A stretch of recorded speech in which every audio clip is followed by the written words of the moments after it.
आणि आता एक महत्त्वाची बातमी, शिवसेना पक्ष आणि धनुष्यबाण चिन्ह प्रकरणाची आज सर्वोच्च न्यायालयात महत्त्वाची सुनावणी होणार आहे। शिवसेनेचं धनुष्यबाण चिन्ह गोठवलं जाणार का याकडे संपूर्ण राज्याचं लक्ष लागले। या सुनावणीत न्यायालय काय भूमिका घेतं यावर राज्याच्या राजकारणातली पुढील समीकरणं अवलंबून असणार आहेत। याबाबत अधिक माहिती घेऊया आमचे प्रतिनिधी रामराजे शिंदे यांच्याकडून। रामराजे, ही सुनावणी कधी सुरू होणार आहे, काय अधिक माहिती आहे?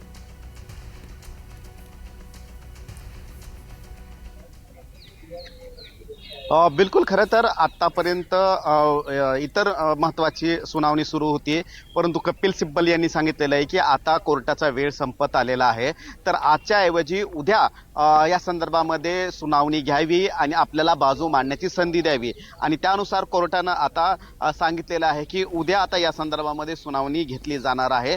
त्यामुळे उद्या हे दिवसभर चालते, दुपारच्या नंतर लंचच्या नंतर सुनावणी घेतली जाईल का सकाळच्या सुमारास सुनावणी घेतली जाणार आहे हे स्पष्ट होईल। मात्र आज उद्धव ठाकरे यांच्या वकिलाकडून विचारणा करण्यात सांगण्यात आलेलं आहे की उद्या या संदर्भामध्ये वेळ द्यावा आणि त्यानुसार कोर्टाने हे स्वीकारलेलं आहे, कारण इतर महत्त्वाच्या केसेस होत्या, त्यांची सुनावणी चालू होती आणि त्यामुळं ही सुनावणी घेण्यासाठी वेळ जो आहे तो लागलेला आहे। आणि इथे संजय राऊत सुद्धा आले होते, मागील 1.5-2 तासापासून ते कोर्टामध्येच बसून आहेत, संजय राऊत, अनिल देसाई आणि अरविंद सावंत। मात्र इतर केसेसमुळे ही सुनावणी होऊ शकली नाही आणि म्हणूनच कपिल सिब्बल यांनी सांगितलं की जर आज सुनावणी होऊ शकत नसेल, कारण आता 5 वाजत आलेले आहेत, कोर्ट 4:30लाच बंद होत असतं, आणि जर आज सुनावणी होत नसेल तर उद्याचा वेळ द्यावा आणि त्यानुसार आता सुप्रीम कोर्टानं ही सुनावणी उद्यावर ढकललेली आहे।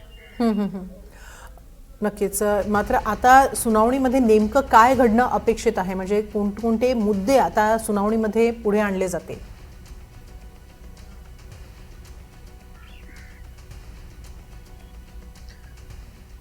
बिलकुल कपिल सिब्बल यांनी मागील सुनावणीच्या वेळेस ओझरता संपूर्ण घटनाक्रम सांगितलेला आहे की घटना कशी घडली होती आणि विधान परिषदेच्या वेळेस कशा प्रकारे सुरतला हे संपूर्ण आमदार गेले, सुरतहून पुन्हा गुवाहाटीला गेले आणि त्यामध्ये उद्धव ठाकरे यांच्या बाजूने पक्ष होता आणि त्याचबरोबर संख्या सुद्धा उद्धव ठाकरे यांच्या बाजूने होती। मात्र आमदार आणि खासदारांना एकनाथ शिंदे घेऊन गेले आणि पक्ष त्यांना देण्यात आलेला आहे।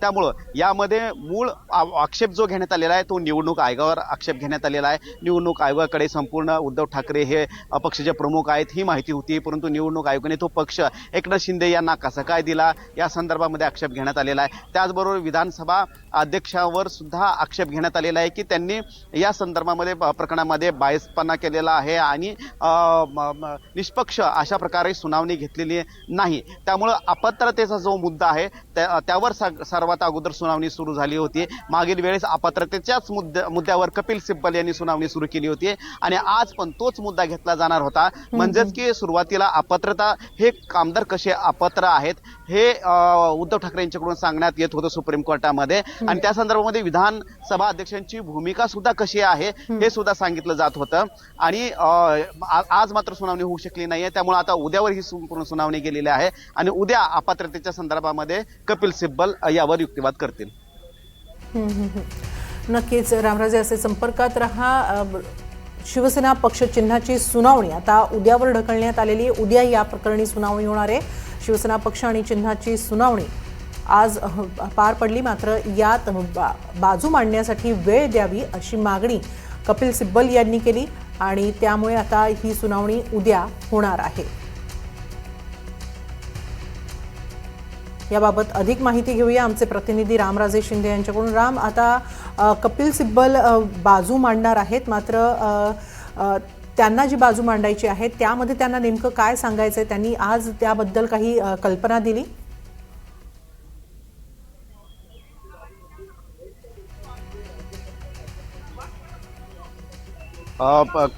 खरं तर मागील वेळेस कपिल सिब्बल यांनी काही बाजू मांडली होती, पूर्ण घटनाक्रम सांगितला होता आणि अपात्रता, हे आमदार अपात्र कसे होतात, कारण पक्ष जे आहे पक्षाचा व्हीप हा उद्धव ठाकरे यांचा होता, पक्षाचे गटनेते यांनी बंडखोरी केलेली आहे, मात्र व्हीप हा उद्धव ठाकरे यांच्या बाजूने होता आणि उद्धव ठाकरे यांनीच गटनेते निवडले होते, व्हीप सुद्धा निवडला होता आणि त्यानंतर अचानक हे संपूर्ण कसं काय बदललं जाऊ शकतं? आणि उद्धव ठाकरे यांच्या परवानगीने हे संपूर्ण बदललं गेलं नाही.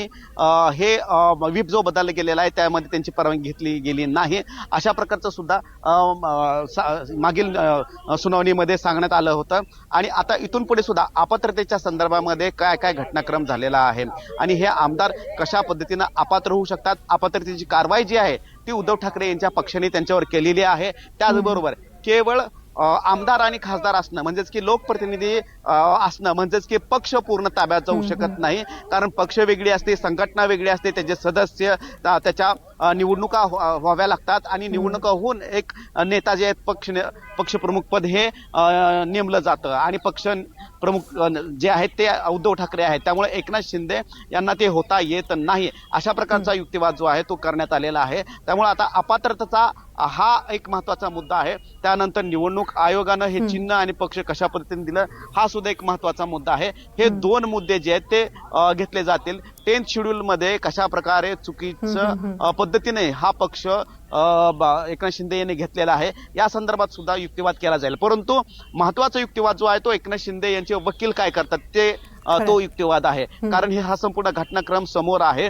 तर एकनाथ शिंदे यांनी कोणकोणती प्रक्रिया पार पडली होती, मग विधिमंडळामधलं संख्याबळ एकनाथ शिंदेच्या बाजूने होतं का, पक्षामधील संघटनेमधले किती सदस्य पदाधिकारी हे एकनाथ शिंदेच्या बाजूने होते, त्या संदर्भामध्ये काही पुरावे दिले गेलेले आहेत का.